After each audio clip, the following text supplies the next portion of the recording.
Hey guys, and welcome to this video. In this video, I'm going to show you how to insert a logo into CapCut. If you guys are new to Guide Infinity, if you could give us a like and a subscribe, that would be amazing. Cool, okay, so let's jump into it. So as you can see, we are in CapCut, and what we're going to do is we're going to come up to this import button and give that a click. And we're just going to import this media, and then we're going to drag it down to our timeline. And then we'll just give that a play, just make sure that it plays. Amazing. Okay, so what we then want to do is we want to add in our logo. So we're going to come back up to the import button and give that a click.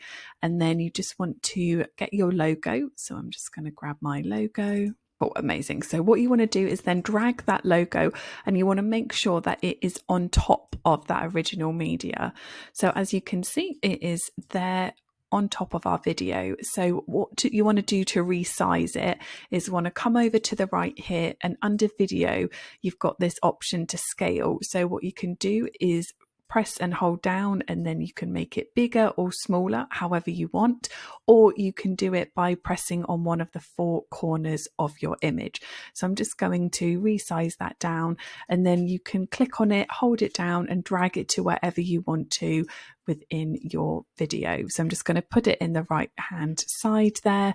And then if you want the logo to be there for the whole clip, what you need to do is you need to just drag it until the end of the clip, and there you go, it will then stay there for it. So we just give it a play, and amazing, there we go. And that's it.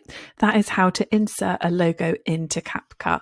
I really hope that you guys found this video useful. If you could give us a like and a subscribe, that would be amazing, and I'll catch you guys in the next one.